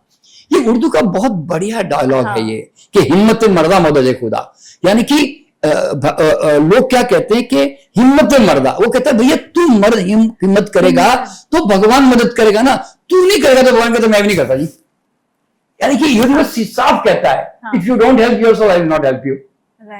तो इसका मतलब ये हुआ, पहले डिजायर तेरे अंदर पैदा करना भाई। अब देखो चांद पे जाने का किसी ने डिजायर पैदा की और उसके ऊपर काम करता गया, सोचता गया, कुछ ना कुछ करता गया, तो धीरे धीरे वो परिस्थितियां, लोग सब डेवलप होते चले गए। तो समझना क्या है कि आज आदमी ने सोचा, देखिए हवाई जहाज तो बनाने का रामायण काल से सोचे जा रहे हैं लोग, हवाई जहाज चाहिए करके, है ना, क्योंकि वो रावण लेके गया था सीता को हवाई जहाज में। अब पता नहीं गया कि नहीं गया भगवान को मालूम, लेकिन कहानी तो है कम से कम, तो सोचा तो सही आदमी ने। तो अब देखो ना, कितने हजार साल बीत गए तो भी हवाई जहाज नहीं बनी, तो भाई क्यों नहीं बनी? यूनिवर्स में तो थी हवाई जहाज, पर राइट ब्रदर्स पागल होके, दीवाना होके 1903 में उसने इसके पीछे हाथ धोके पड़ गया कि बनाए बिना छोड़ूंगा नहीं, तो बना दी, लगा रहा और बना पूरी। तो मतलब क्या होता है कि आज आपने एक बात नोट की होगी कि यूनिवर्स में सब मौजूद है। आज टेस्ला जैसा आदमी, आज क्या बोलते हैं उसका नाम, एलन मस्क, वो कहता है स्पेस में लोगों को लेके जाऊंगा मजा कराने के लिए, और लेके चला भी गया 15-20 लोगों को ऊपर लेके भी चला गया, और वो 15 मिनट रख के वापस लेके भी आ गया रॉकेट में। तो मतलब भैया ऐसे बैठे बैठे आपको दिमाग में क्या आया कि स्पेस में ले जाऊं, फायदा क्या, और करोड़ों रुपए दिए लोगों ने उसके लिए। लेकिन अब करना है तो करना है, तो उसके दिमाग में उसका विश्वास था ना कि ऐसा हो सकता है। 4 बार रॉकेट फेल हुए उसके बावजूद भी 5वीं बार में उसका रॉकेट सक्सेसफुल हो गया, और अब सक्सेसफुल होता ही जा रहा है। क्यों? वो नेक पकड़ में आ गई उसके। तो मतलब क्या होता है कि इस दुनिया में कुछ भी असंभव नहीं है। आज आदमी मैनिफेस्टेशन में क्या सोचता है कि मैं बोलूं और जो है मेरा कंप्यूटर चल पड़े, मैं सोचूं अपने आप मेरा फोन लग जाए, समझे ना। तो अभी कल के ही न्यूज़पेपर में क्या था मालूम है कि आपने जैसे ही शब्द निकाला, आपने कोई विचार निकाला, वो विचार दिमाग में सोचते ही वो विचार जो है आपका कंप्यूटर आपका मोबाइल पकड़ लेगा और वो तुरंत वहां कनेक्शन कर देगा। आपने कहा आंचल को लगाओ जी, और आंचल का आपने नंबर माइंड में सोचा, लग गया। तो मतलब अब आदमी किस हद तक जा रहा है जरा सोचो। तो मतलब एवरीथिंग विल बी मैनिफेस्टेड। जो आदमी सोचेगा, विश्वास करेगा और एक्शन लाएगा, वो चीजें दुनिया में फलीभूत होगी ही, ये उसका नियम है। देखिए अभी तो हम आज जिस जमाने में जी रहे हैं ना, आज हम क्या सोचते हैं कि चांद पे मंगल पे थोड़ी जाके रहा जा सकता है, मान लो। पर मैं जब 100 साल के बाद लोगों को पूर्व जन्म में लेके जाता हूँ, भविष्य में लेके जाता हूँ ना, तो लोग बताते हैं कि मंगल ग्रह पे 5 से 10 हजार लोग ऑलरेडी सेटल हो चुके वहां पे, रियल में। अच्छा, मंगल ग्रह के ऊपर लोग रहने लग गए, बोले 100 साल के बाद। वहां पे बोले कॉलोनी है, वहां पे लोग सब्जी फल सब्जियां ग्रो कर रहे हैं। ये भविष्य में, जब ये भविष्य 100 साल के बाद की बता रहा हूं मैं। आफ्टर 100 years मैं लोगों को जब फ्यूचर में लेके जाता हूँ पास्ट लाइफ में, तो वो बताते, मैं जानबूझ करके थोड़ी रिसर्च करता हूँ कभी कभार कि भाई क्या आदमी 100 साल के बाद किसी और ग्रह पे गया है क्या, कहीं सेटल हुआ है क्या। एक तो देखिए, एक तो ये मुझे पता चला, और कोई देखिए मैं पहले 1-2 लोग बोलते ना तो मैं नहीं मानता, और मैं लोगों को बताता भी हूँ, और मैं पॉडकास्ट में कभी बोलता हूँ। क्यों? मेरे पास प्रूवन फैक्ट नहीं है वो। लेकिन जब 5-7 लोग बोलते हैं, जब मैं 5-7 लोगों को लेके जाता हूँ और ऐसे में बहुत सारे लोगों को पूछ लेता हूँ, तब फिर मैं जाके मैं समझ जाता हूँ। इसका मतलब जब 10 लोगों ने देखा तो इसका मतलब कहीं ना कहीं जरूर उसका वो घटने वाला है। तब फिर मैं उसकी चर्चा भी करता हूँ। ठीक है, लेकिन ये कैसे पॉसिबल है? वहां तो हवा, अपने जो अपनी 5 एलिमेंट्स नहीं वो, हाँ देखिए मैंने ये सब पूछा उनको। हाँ। मैंने कहा कि वहां पे क्या बोलते हैं कि वहां पे मकान किस तरह के बने हुए हैं, सब मैंने पूछा। पानी किधर है, सैनिटेशन क्या है, एजुकेशन क्या है, बच्चे भी हैं क्या, क्योंकि वाइफ को भी लेके जाना पड़ेगा ना। तो मैंने उनको बोला कोई मतलब औरतें भी है क्या वहां पे। तो उन्होंने बताया कि एक्चुअल में उन्होंने कहा कि हमने टेक्नोलॉजी इस हद तक डेवलप कर ली है कि जिससे मतलब हम जो वहां पे एनवायरनमेंट से, उससे हम जो उसमें जो कई तरह की गैसेस हैं, उससे हम पानी को उसमें से कन्वर्ट कर देते हैं, और वो पानी हम वहां पे इस्तेमाल करते हैं, और उससे हम खेती भी करते हैं।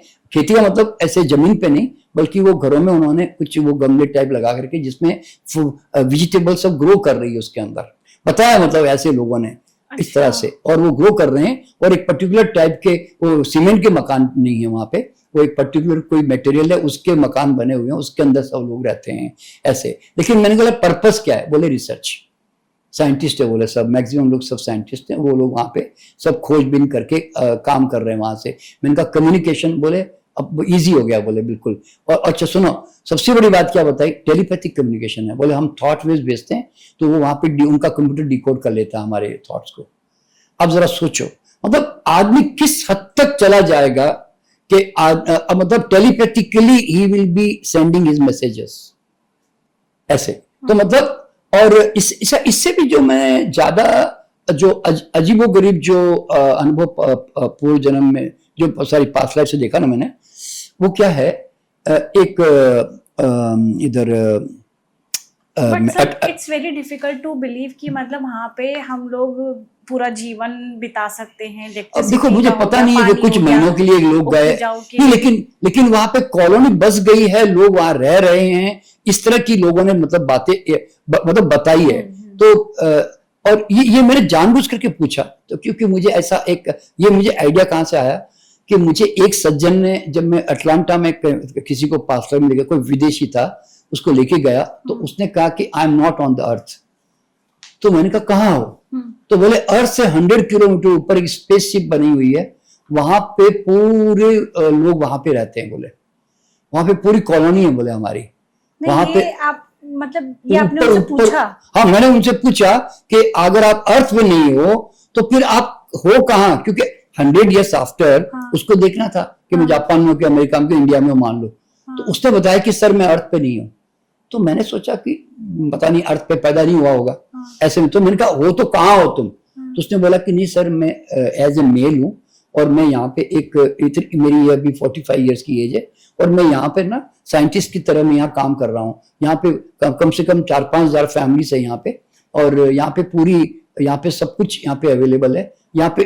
और धरती से 100 किलोमीटर ऊपर एक स्पेस वो बना हुआ है, एक पूरा कॉलोनी टाइप बनी हुई है, बोले पूरी ऊपर।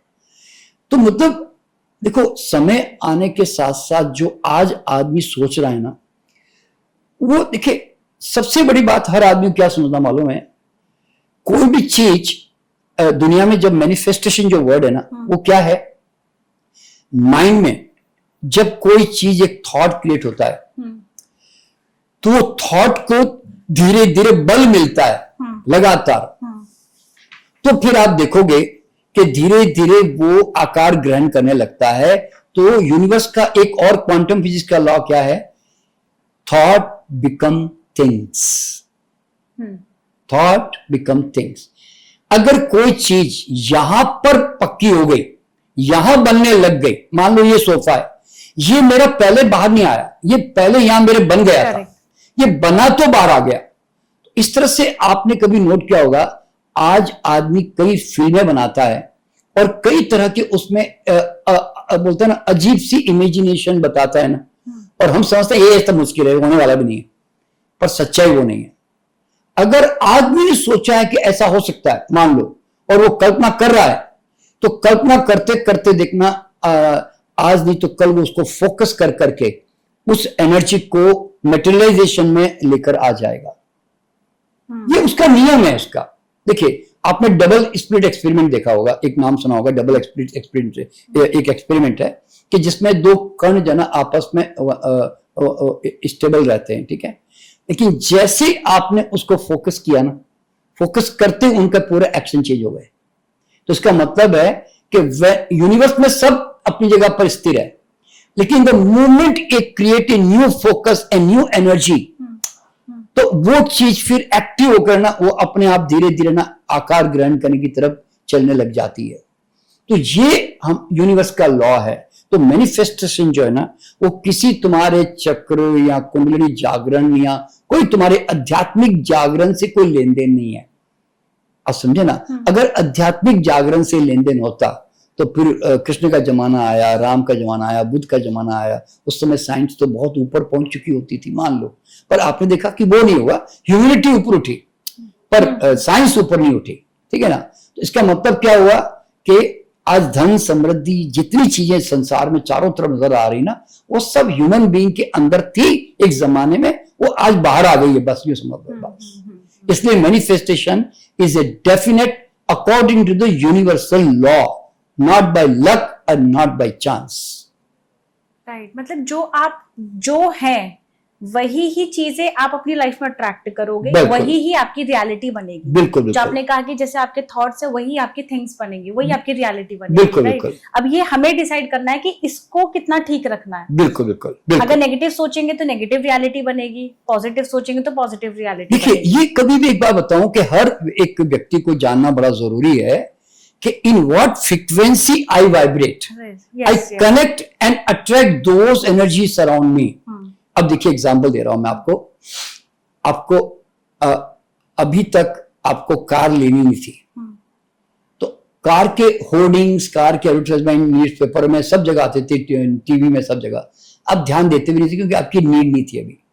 जिस दिन आपने ठान लिया दिमाग में एक मतलब मूल मंत्र क्या है, what exactly you want, if you are definite about it, तब फिर आप उस पर फोकस करना शुरू करोगे। भाई मुझे डोसा खाना है, अब तुम डोसा ही ढूंढोगे बाजार में, अब मुझे डोसा ही दिखेगा, डोसा ही दिखेगा, है ना। तो इसमें क्या होगा कि अब आप देखना, आपको हर जगह कार होर्डिंग्स में नजर आएगी, न्यूज़पेपर में नजर आएगी। हाँ, बिल्कुल एक्सपीरियंस किया है मैंने। एक्सपीरियंस होता है ना, ऐसे होता है। तो और अभी मान लीजिए कमरा है, कमरे में मैं आपको कहूं एक ब्लू कलर की चीज देखो कहीं है क्या, तो अब आप क्या करोगे मालूम है, आप देखना कलर तो बहुत सारे हैं पर आपको खाली ब्लू के अलावा फिर वो ब्लू ही दिखेगा सिर्फ। क्यों? You are focused there only. तो इसीलिए समझना क्या मालूम है, हम जिस फ्रीक्वेंसी में हम आने लगते हैं ना, हम ब्रह्मांड में एग्जैक्टली उसके साथ हम कनेक्ट होने लगते हैं। देखिए, इसीलिए जो कहा जाता है ना, बेटा सिमरन कर, राम नाम ले, इसका मतलब इतना ही है कि तू नेगेटिव चीजों के साथ जुड़ा रहेगा, तो नेगेटिव लोगों के बारे में सोचेगा, नेगेटिव घटनाओं के बारे में सोचेगा, तो तेरी एनर्जी उसी के साथ कनेक्टेड रहती है। और जब तक तू उस विचार को मेंटेन करता है, वो थॉट को मतलब उसको तू आदमी को दिमाग में मेंटेन करता है, तब तक तो उसकी एनर्जी के साथ 100% कनेक्टेड रहता ही है। इसीलिए कहा जाता है कि भाई सिमरन कर भगवान का नाम, मतलब कम से कम अच्छी ऊर्जा के साथ रहे भाई, ताकि वो ऊर्जा तुझे, तेरी बॉडी को और तेरा पॉजिटिव रखे, एनर्जी भी तेरी हाई रखे, यूं। इसीलिए ये हर आदमी को समझना है कि मोमेंट टू मोमेंट जो मैं फ्रीक्वेंसी में आता हूं, मैं वहां से ऐसे कनेक्ट डिस्कनेक्ट होता रहता हूं बार बार। सर, जो ये डिस्कनेक्ट होता है ना, इससे लोगों को बहुत प्रॉब्लम होती है कि हम लोग एक चीज पे फोकस करना चाहते हैं। जैसे आपने कहा कि अगर आप भगवान को याद करेंगे तो आपकी फ्रीक्वेंसी वहां शिफ्ट हो जाएगी थोड़े टाइम के लिए, राइट। तो अब थोड़ा टाइम ये हमें बढ़ाना है, हम ज्यादा से ज्यादा भगवान की तरफ या अच्छी पॉजिटिव चीजों में रहना शुरू कर दें, तो मैं क्या कर सकती हूँ? क्योंकि नेगेटिव में जाना नहीं है, पॉजिटिव में जाना चाहते हैं पर जा नहीं पा रहे हैं, तो मुझे क्या करना चाहिए? देखो आंचल, इसमें समझते पहली बात क्या होती मालूम है, तुम नेगेटिव से कभी मुक्त हो नहीं सकते। क्यों मालूम है? हमारे पास जो कॉन्शियस ब्रेन है ना, वो कॉन्शियस ब्रेन लॉजिकल ब्रेन है। आपके अंदर वो सबसे पहला नेगेटिव थॉट लेकर आएगा ही, समझे। अभी मान लीजिए आप कोई बड़ी ऊंची बिल्डिंग पे गई और आपने नीचे देखा तो आपके अंदर पॉजिटिव थॉट नहीं आया, आपके अंदर ये आया, अरे बाप रे कोई गिर जाए तो बाप रे। तो आपका पहला थॉट वो आता है। अभी कोई भी घटना घट रही होती तो आप तुरंत पहले अभी मान लो आप हवाई जहाज थोड़ी टर्बुलेंस करने लग गई, तो आपके दिमाग में ये नहीं आएगा कि अरे ये तो नॉर्मल है। लेकिन देखो, वो डर एयर होस्टेस में नहीं है, पायलट में नहीं है, क्योंकि वो रोज का गेम है, वो जानता है टर्बुलेंस तो कॉमन है, मान लो। तो if the knowledge is known to you और आपका अनुभव है ना, तो फिर आपके दिमाग में नेगेटिव थॉट नहीं आएगा। पर जो बैठा हुआ है ना हवाई जहाज में पीछे की तरफ, उसके दिमाग में क्या आ रहा है, यार उसकी गिर गई थी, वो गिर गए, कहीं गिर नहीं जाए, ऐसा ना हो जाए। तो आपका माइंड सबसे पहले नेगेटिव सोचता है। आप उस समय ऐसा थोड़ी कहोगे, नहीं सब कुछ ठीक है, सब कुछ ठीक ठाक है, ऐसा थोड़ी बोलोगे आप, उसमें बोल नहीं सकते आप, समझे ना। तो नेगेटिव सोचना गलत नहीं, ध्यान रखना। देखिए, अगर किसी आदमी को नेगेटिव से मुक्त होना है ना, तो सबसे पहला सिद्धांत है नेगेटिव को एक्सेप्ट करो कि मेरा माइंड नेगेटिव सोचता है और वो गलत भी नहीं है। अब तो मेरा बेटा है कॉन्शियस माइंड भाई, वो मुझे अवेयर करने के लिए कई बोलते ना दूसरे ऑप्शन तो बताएगा तो सही ना। देख भाई, हवाई जहाज गिर भी सकती है, हवाई जहाज में इंजन जाम भी हो सकता है भैया। तो वो कई तरह के लॉजिक करके आपको जगाएगा ना, तो वो आपको अवेयर कर रहा है, वो गलत नहीं है। अब वो हम जो है उसको इसलिए लेते हैं क्योंकि हम उसमें इन्वॉल्व हो जाते हैं, उसके साथ अटैच हो जाते हैं। लेकिन जो आदमी थोड़ा जिसके पास ज्ञान होगा, देखिए आदमी मुक्त कब होता है, जब उसका ज्ञान आज के उसको मिल जाता, उसको उस सब्जेक्ट के बारे में गहराई समझ में आ जाती है, तब फिर वो डरता नहीं उससे, समझे ना। देखिए, आज आदमी भूत प्रेत से डरता है सपोज, पर मुझे अगर ये समझ में आ गया कि यार भूत प्रेत कोई आदमी, कोई एंटिटी थोड़ी है जो कहीं दरवाजा खोलते खड़ा होगा या मुझे डरा देगा।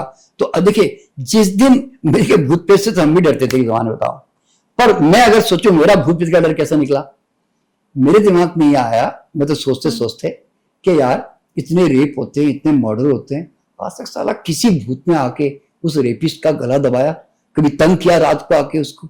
मतलब ये देखिए, वो पकड़े जाते हैं वो तो पुलिस में वो अलग है, पर जो बड़े बड़े लेवल पे लोग रेप कर रहे हैं उनका नाम भी नहीं आता।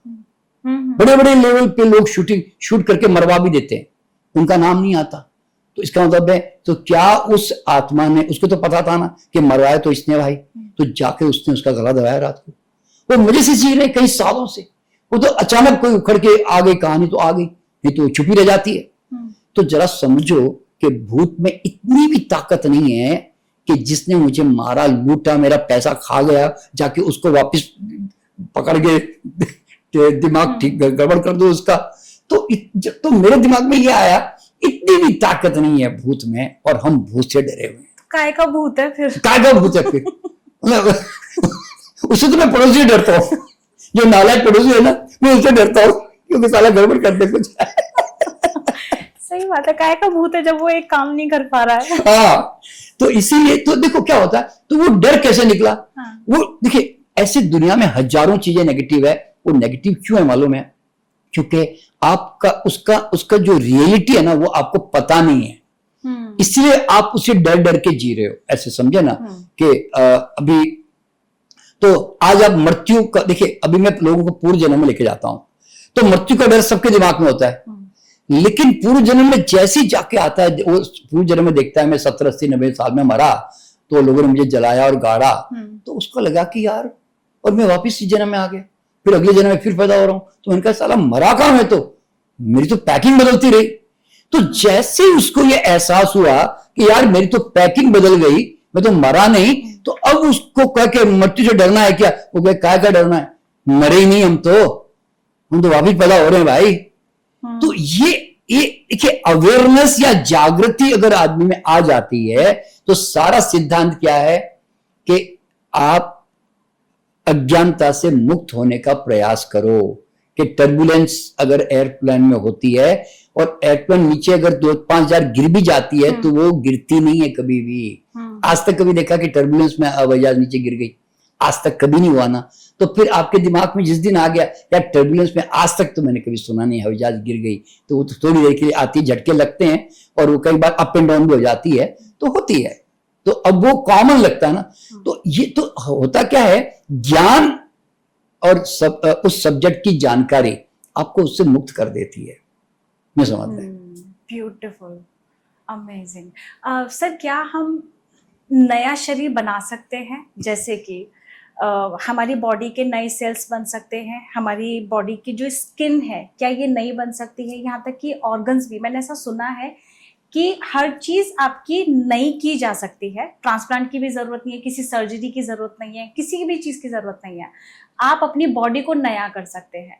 तो ये किस लेवल पे ये बात कही जाती है कि आप स्किन भी, ऑर्गन्स भी, यहाँ तक कि किडनी, लीवर, आंखों की रोशनी तक को भी आप नया कर सकते हैं? तो ये कैसे पॉसिबल है? अब देखो आंचल, अब इसमें ये बिल्कुल हकीकत है कि आपकी बॉडी वही है जो आपका माइंड है। आपकी बॉडी वही है जो आपका माइंड है। करेक्ट। ठीक है। देखिए, अब यहां पे ना मैं एग्जाम्पल देना चाहूंगा कि आप जो नए कोषाणु बनाने की बात करते हैं ना, पहली बात तो जो तुम्हें कोषाणु मिला हुआ है, सेल तुम्हें मिला हुआ है, अगर तुम उसको डैमेज नहीं करके उसको प्रॉपर ऑक्सीजन, न्यूट्रिशन सब पहुंचाते हो, सर्कुलेशन पहुंचाते हो उस एरिया। देखिए, सेल का नियम क्या मालूम है, अगर कोई गंदगी सेल के आसपास रेगुलरली प्लाज्मा में डेवलप हो रही है तो वो निकल रही है वहां से, और वहां पे नया ऑक्सीजन, नया पोषण और रेगुलर पहुंच रहा है। जब तक वो पहुंच रहा है ना, तो वो रीजनरेशन का जो लॉ है कि सेल कंटिन्यूसली रीजनरेट करता ही रहता है, वो करेगा ही। अब देखिए, मैं एक एग्जांपल बताता हूं आपको, ठीक है। रशिया में एक डॉक्टर पावलो करके हुए, उन्होंने एक एक्सपेरिमेंट किया था कि एक मुर्गी के बच्चे का, एक चिकन का सेल लिया उन्होंने, ठीक है। वो सेल, मान लो वो मुर्गी, एक अंदाज बता रहा हूँ मैं, रियल मुझे भी नहीं मालूम, मान लो 5 साल जिंदा रहती है, सपोज वो मुर्गी का बच्चा मान लो 5 साल जिंदा रहेगा। तो उन्होंने क्या किया, उस सेल के आसपास जो गंदगी जमा होती थी वो निकालते रहते थे और सही ऑक्सीजन और न्यूट्रिशन वहां पहुंचाते रहते थे। तो ऐसा उन्होंने एक सेल के आसपास 30 साल तक उन्होंने उसके आसपास काम किया। ओके। 30 साल तक। फिर वो मर गए। तो अब 30 साल तक काम करने का मतलब ये था कि 5 साल जिंदा रहने वाली मुर्गी 30 साल तक, यानी कि 6 गुना ज्यादा उसका सेल रह गया। इसका मतलब ये हुआ कि अगर ह्यूमन बीइंग का सेल के ऊपर एक्सपेरिमेंट करते तो 6 गुना ज्यादा ह्यूमन बीइंग जिंदा रहता। ठीक है। तो देखिए, डैमेज नहीं हो रहा है और सर्कुलेशन अच्छा पहुंच रहा है, तो वो सेल यंग रहेगा ही। अब इसका सबसे बड़ा प्रमाण क्या मालूम है आपको? लोग जाके गूगल कर ले आराम से, हुंजा ट्राइब्स, हुंजा ट्राइब्स या हुंजा वैली गूगल में, ठीक है। ये कहां पर है? ये पाकिस्तान में गिलगिट जो है, पीओके में गिलगिट जगह है। वहां पर ऊपर हुंजा प्रजातियां हैं, ट्राइब्स हैं। वहां पर 115-120 साल के लोग हैं। 80 साल की बूढ़ी 40 साल की जवान लगती है। उसके फोटोग्राफ हैं, प्रैक्टिकली गूगल में फोटोग्राफ दिखेंगे। अच्छा। आप उनकी तस्वीर देखोगे ना, तो आपको बिल्कुल दिख जाएगा। आप अंदाजा लगा कहोगे ये तो 40 के आसपास होगी यार। लेकिन जब वो कहते नहीं ये तो 85 की है, तब फिर आपका दिमाग खनकता है, यार ऐसे कैसे भाई। इसीलिए कि उन्होंने अपने एनवायरनमेंट में कोई डैमेजिंग कॉज को मेंटेन नहीं किया, पहली बात। उसके कारण उनको डैमेज नहीं मिला, तो सेल उनका और ज्यादा बेटर ढंग से काम कर रहा है, पहला। दूसरा, mind plays the biggest role.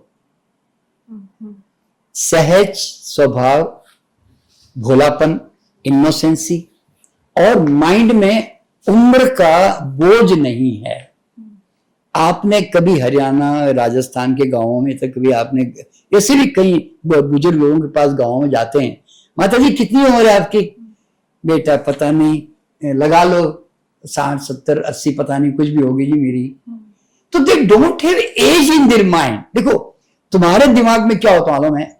तुम अपनी एज को लेकर तुम दिमाग में चिंतित रहते हो। अगर थोड़ी बढ़ गई है, या समझे ना, या तुम्हारे अंदर कोई बॉडी में चेंज आ गया, तुम परेशान होते हो, तो then you think negatively about yourself, right.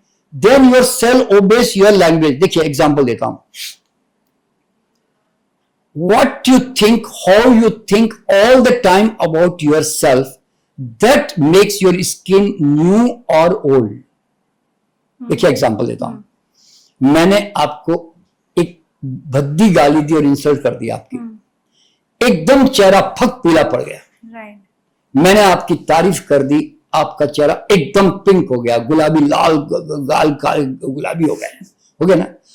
अब जरा सोचो, 1 सेकेंड में गाली देते ही आपका खून सूख गया, और 1 सेकेंड में तारीफ करते ही गाल गुलाबी हो गए। तो आप जरा सोचो कि 24 घंटे तुम किस तरह के विचारों की तरंगों में जीते हो, नेगेटिव या पॉजिटिव। लेकिन रिसर्च कहती है कि 100 विचारों में तुम्हारे 80-90% विचार तुम्हारे नेगेटिव ही होते हैं हमेशा। क्यों मालूम है? तुम अभी यहां से, अभी मान लो थोड़ी आज तुम्हारे यहाँ पे पॉडकास्ट में लेट हो गया, तो तुम्हारा माइंड क्या कहेगा? हे भगवान यार, वहां पहुंचना था यार, 1:15 बजे पहुंचना था, वो यार अभी 1:30 बज गए, ओ माय गॉड, बड़ा लेट हो गया आज मैं। आज वो उसको क्या समझेगा? अरे वो नाराज हो रहा होगा, अरे यार वहाँ पैसा हो गया होगा, अच्छा अरे उसकी पेमेंट करनी, यार उसका फोन नहीं आया यार, अरे मेरा बच्चा स्कूल से आया कि नहीं आया अब तक, अरे आज खाना क्या बनाया यार भाई, और अब ट्रैफिक बहुत जाम है रास्तों। तो अगर आप ध्यान से देखोगे ना, तो आपका मैक्सिमम माइंड नेगेटिव सोचता है। करेक्ट। तो इसीलिए सेल हमारा जो है ना, वो हमारे विचारों और हमारे थॉट के ऊपर चलता है। आपने कई चेहरे देखे होंगे कि जो उम्र में हैं, लेकिन आपको लगता है कि यार उम्र का अंदाजा नहीं लगा पा रहे। क्यों? They don't think they have become old. देखिए, मैं अभी 76 में हूं, पर मैं सच्ची बताऊं, मैं जब चलता हूं ना मेरी गली में, मेरे रोड सड़क पे, तो मैं 20 साल वाले छोकरे की तरह चलता हूं। So sweet. ये सच्ची बता रहा हूं। मेरे माइंड में है ना, देखिए आज देखिए मेरे 22 लाख स्टूडेंट्स हैं मेरे पूरी दुनिया में, 2.2 मिलियन। लेकिन लोग मुझे गुरुजी बोलते हैं, लेकिन सच्ची बताता हूं, अगर मैं गुरुजी ले लेता ना तो मैं बूढ़ा हो जाता। वाह। पर मैंने गुरुजी को लिया ही नहीं, लेता भी नहीं। क्यों मालूम है? मैं ले लूंगा तो फिर मैं ऐसे हो जाऊंगा ना कि मुझे सारा ज्ञान है, नहीं, मैं जानता हूं, मैं गुरुजी हूं, मेरी जानता हूं। तारीफ हो रही है, मेरे को लोग माला पहना रहे हैं, मेरी बाँह छू रहे हैं। ये जो आपके अंदर जो अपने बारे में जो गलत आपकी इमेज जो आ जाती है, जो लोगों की दी हुई है, रियल में लेके नहीं बतानी, तो तुम अंदर से है ना, तुम सीरियस हो जाते हो फिर। तो मैं चाहे कितना भी बड़ा हो जाऊं दुनिया में, मैं तो आराम से स्वतंत्र रहना चाहता हूं। रास्ते में खड़ा हुआ पानी पूरी खाऊं तो कोई दिक्कत की बात नहीं भैया। मैं मेट्रो में जाके बैठ के बस में जाऊं, मुझे कोई दिक्कत नहीं भाई। मतलब मुझे ऐसा जीवन जीना चाहिए। मतलब मुझे बचपन बोलते ना, इनोसेंसी, बिल्कुल भोलापन, कोई चालाकी, स्वार्थ, ऐसे टेढ़ापन में बोलते ना। तो क्या होता है, आपने कभी नोट किया होगा, जो आदमी जैसा सोचता है उसका चेहरा वैसे हो जाता है। हाँ। अगर आप दयावान हो तो देखना उसकी आंखें अलग टाइप की होगी, है ना। अगर आप गुस्से वाले हो तो आप क्या कहते हो, बड़ा सीरियस चेहरा है यार इसका, ऐसे, अरे बड़ा हंसमुख चेहरा है यार, जब देखो तो मुस्कुराता रहता है यार। तो ऐसे क्यों? वो ऐसा करता है 24 घंटे। तो इसीलिए मैं लोगों को क्या कहता हूं, अगर जवान बने रहना है ना, तो जवानी यहां से आती है भाई, यहां से नहीं आती। यहां बने रहो हुंजा वैलीज की तरह। और हुंजा वैलीज नहीं, आप अमेजॉन में नेटफ्लिक्स में जाकर ना एक ब्लू जोन्स करके वो मिलेगा तुम्हें, एक डॉक्यूमेंट्री, नाम है ब्लू जोन्स। 5 ऐसे धरती पर ऐसे कंट्रीज है, जिसमें अब तो सिंगापुर आके 6 हो गए, कि जहां पर सेंटेनियरियंस यानी कि 100 साल के ऊपर कॉमन लोग हैं, और अभी तक भी 100 साल की उम्र में पहाड़ पे उतरना चढ़ना मेहनत करना करते हैं। वो बूढ़े नहीं हुए,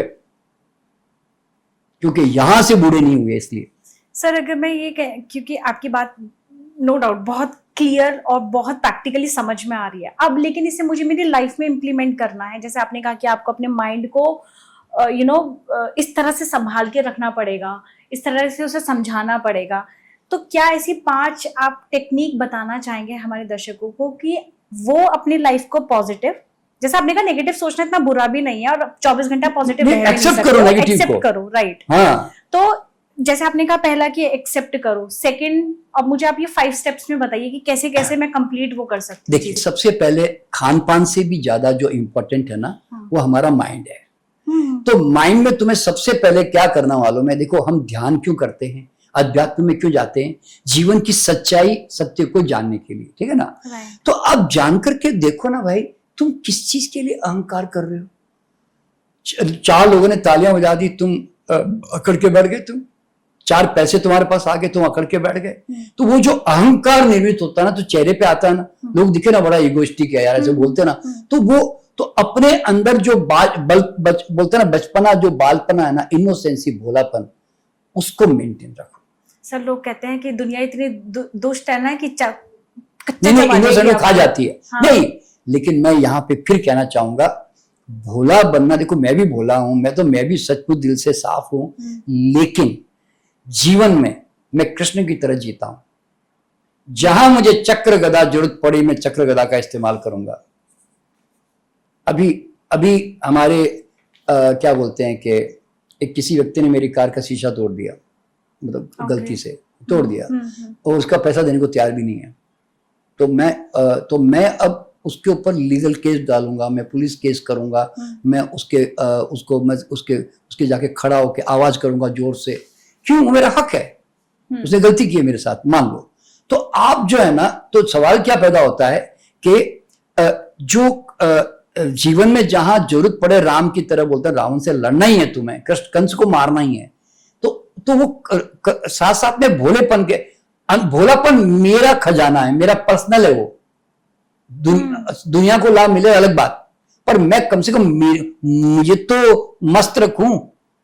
भाई मेरी मस्ती दुनिया के लिए काम आती कि नहीं आती अलग बात है, पर कम से कम मैं तो मेरी तो बॉडी अच्छी रहेगी ना, पहला सिद्धांत। ठीक है, तो पहले मन को है ना हमेशा भोला बना के रखो, और सकारात्मक जो चीजें है ना वो कभी आती नहीं है। सकारात्मक चीजों का मतलब ये है कि तुम जीवन का सत्य समझने का प्रयास करो। तो आध्यात्मिक जो जीवन के सत्य है वो बड़े बड़े संत महात्माओं ने जो कहा है वो उसको जानने का प्रयास करो। अब देखो ना, अभी जैसे ही तुम्हारे दिमाग में अगर कोई संत महात्मा ने कहा ये भी बदल जाने वाला है, ये शब्द कहा, तो तुम रिलैक्स हो जाते हो ना। अच्छा, मतलब ये रहने वाला नहीं है। मान लो तो किसी ने कहा कि कोई भी तुम्हें ऐसे संत महात्मा ने कह दिया कि what ever happens happen for the best, मान लो, तो तुम वो डायलॉग तुम्हारे माइंड में आते ही तुम रिलैक्स हो जाते हो ना। तो मतलब अल्टीमेटली तुम स्ट्रेस में क्यों आते हो, एंग्जाइटी में क्यों आते हो, डिप्रेशन में क्यों आते हो? क्योंकि तुम्हारे पास उसका आंसर नहीं है। लेकिन वो जैसे ही तुम्हें वो आंसर मिलता है, you become relaxed, then your skin also will represent that. ठीक है, पहली बात। दूसरी बात, आपका खान पान। देखिए, एक है लाइवली फूड, एंजाइमेटिक फूड, प्राणवान आहार, जिसको हम फल, मेवे, सलाद, अंकुरित दालें कहते हैं। ठीक है, और एक होता है नॉनवेज खाना, जंक फूड खाते रहना। अभी वो जंक फूड खाने वाले बच्चों को देख रहे हो ना, उनके चेहरे की पीलापन कैसा उनके चेहरे पे। तो ऐसे तो ऐसे चाय, सारे दिन चाय पीते रहना, कॉफियां पीते रहना, ऐसे शराब सिगरेट पीते रहना, तो मतलब तो क्या होता है कि आप अपने बिल्डिंग की सुंदरता के लिए क्या सामान सप्लाई करते हो रेगुलरली, वो सामान क्वालिटी वाला है, होलसम है, तो फिर सेल तुम्हारा मैक्सिमम कैपेसिटी के साथ रिप्रेजेंट करेगा। समझे ना? तो देखिए, अभी देखिए मैं खुद चूंकि ऐसे आहार पे रहता हूं, तो अभी आपके सामने मेरी स्किन है। ये कोई 76 इयर्स वाले बूढ़े आदमी की स्किन नहीं है, टाइटनिंग है सर, टाइटनिंग है। हाँ। क्यों है? क्योंकि, और मैं कोई बड़ा हार्ड एक्सरसाइजर वाला भी नहीं हूं, एक नॉर्मल एक्सरसाइज करता हूं। तो मतलब क्या होता है, what I eat I become that, my body become that, है ना? तो इसलिए अपने खान पान पे ध्यान दो, बहुत ज्यादा हेवी खाना मत खाओ, लाइट फूड खाओ, अच्छा सात्विक और प्राणवान आहार का ज्यादा इस्तेमाल करो, बस यूं। ठीक है, दूसरी बात। तीसरी बात, आपने एक आदमी कम सो के थका थका सा आपके सामने आता है, उसका चेहरा भी आपने देखा, और एक आदमी नींद लेके सुबह सुबह फ्रेश होके आपके सामने आता है, तो उसका चेहरा आपने देखा। तो फिर आप खुद भी अपना चेहरा देखते रहो शीशे में, कि रात का थके हुए वाले का चेहरा और सुबह का उठा हुआ का चेहरा, कितना अंतर होता है। तो बराबर शरीर को प्रॉपर नींद लो, ताकि वो 8 घंटा रिचार्जिंग पीरियड होता है, ताकि तुम रिचार्ज हो, तुम्हारा एनर्जी। देखिए, बॉडी हमारी प्राण ऊर्जा से चलती है। अगर प्राण ऊर्जा रात को कमाते हैं हम जनरली, अगर वो प्राण ऊर्जा तुम कमा नहीं रहे ढंग से, 2-3 घंटे सो रहे हो, मतलब यहाँ लेट सो रहे हो, यहाँ साइकिल, हमारी जो रिदमिक साइकिल होती है जिसको सर्काडियन रिदम कहते हैं, वो अगर तुमने बिगाड़ दी तो उसका फिर तुम्हें असर तो आएगा ना। टेंशन में लोगों को नींद नहीं आती। नहीं तो इसीलिए क्या होता है, देखिए टेंशन जो वर्ड है ना, वो क्या है मालूम है? टेंशन वर्ड इसलिए है क्योंकि तुम उसके जो रियलिटी है, जो सत्य है ना, वो तुम जानते नहीं हो या अनजान हो तुम उससे। जानकर के भी, लेकिन वो है कि अभी समझना एग्जाम्पल, नहीं जैसे मैं एग्जाम्पल दे रहा हूं, अभी देखिए, अभी एक ट्रैफिक जाम है, अभी ट्रैफिक जाम थी, ठीक है? तो मैं ना आधे घंटे से गाड़ियां मूव नहीं कर रही थी, तो मैं ना ऐसा, क्या यार क्यों अटक गए यार, मैं जल्दी क्यों नहीं रही यार, बड़ा लेट हो रहा है यार, मान लो मैं स्ट्रेस ले रहा हूं। तो इतने में किसी ने कह दिया आगे एक भयंकर एक्सीडेंट हो गया है, 3 घंटे तक नहीं खुलेगी, और आपको जानकारी मिली, तो अब आप क्या करते हो? हाँ, इसका मतलब 3 घंटे का कुछ मुझे सोचना पड़ेगा, मैं क्या करूं बैठ के। तो अब आप रिलैक्स हो गए। तो रिलैक्सेशन किसको कहते हैं, स्ट्रेस किसको कहते हैं? इसका मतलब यू डोंट जब तक नो, नॉलेज नहीं है, नॉलेज नहीं है, स्ट्रेस है, रियलिटी मालूम नहीं है। रियलिटी और मालूम। रियलिटी मालूम होते ही आपका स्ट्रेस खत्म हो जाता है, हम्म, ठीक है ना, इस तरह से। तो इसलिए क्या होता है कि इस दुनिया में हर आदमी को जो चीज से डैमेज हो रहा है बॉडी का, जो आपने कहा ना कि क्या हमारे सेल नए बन सकते हैं, उसके पीछे एक और तरीका मैं बताना चाहूंगा लास्ट में, कि अब माइंड जो सोचता है वैसे ही सेल बिहेव करता है हमारा, ठीक है ना, सबकॉन्शियस माइंड, ठीक है। तो आप शीशे के सामने जाकर खड़े होकर अगर आप रोज अपने आप को देखते हुए आप अपने आप को उस क्या बोलते हैं कि शक्ल में देखना शुरू करें, जो आपका फेवरेट कोई स्टार हो या कोई आपका आइडियल हो, तो आपको है ना अपनी शक्ल देखते देखते अब उसकी शक्ल को उसके अंदर विजुलाइज करना है। और या नहीं तो सेकंड नंबर पर जो है, every day you must do affirmation to your subconscious mind, क्योंकि subconscious mind is the game changer.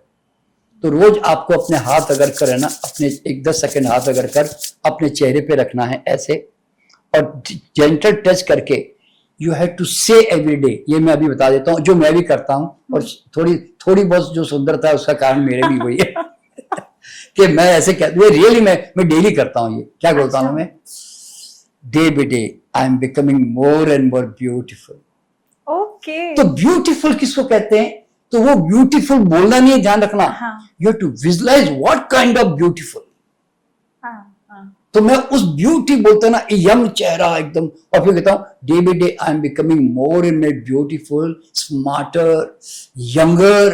तो यंगर जब मैं वर्ड यूज करता हूं तो मैं अपनी यंग एज की जो छवि होती है ना, मैं एग्जैक्ट उस चेहरे को सामने लेकर आ रहा होता हूँ। Becoming younger, I am glooming, I am charming, I am attractive, I am dynamic, I am confident.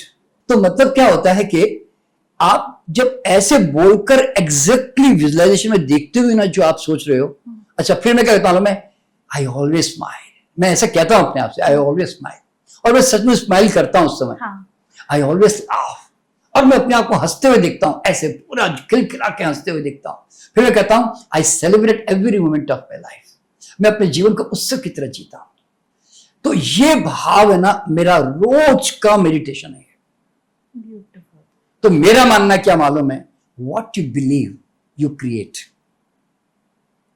तो आप डेली अपने चेहरे को करके देखो, सचमुच तुम्हारे चेहरे में धीरे धीरे वो, देखिए मेरा थॉट मेरी केमिस्ट्री को चेंज करता है, मेरी केमिस्ट्री मेरे हार्मोन को चेंज करती है, और मेरे हार्मोन को जवान रखने का, सुंदर रखने का राज हार्मोन्स के हाथ में है। So change your hormones by your change your thought. और इसमें आपने ऑर्गन्स की भी बात की थी कि इसको भी हम लोग रीजनरेट कर सकते हैं, रिवर्स कर सकते हैं। रिवर्स कर सकते हैं। देखिए क्या होता है कि पहली बात तो कोई भी ऑर्गन जो है ना डैमेज होने के लिए बना नहीं है, डैमेज किया जाता है। डेफिनेटली। तो उसका कारण आदमी को समझ के पहले निकाल देना चाहिए जिससे डैमेज हो रहा है। मान लो मैं लीवर मेरा फैटी हो गया, खराब हो गया, तो मैं घी तेल से बचूंगा, शराब से बचूंगा, है ना, ऐसे। अब अगर आपको अपना कोई भी ऑर्गन अगर नया करना है ना, तो हमारे ना एक टेक्निक में सिखाता हूँ, टेलीकाइनेसिस, और एक साइकिक हीलिंग भी कहते हैं, साइकिक हीलिंग भी।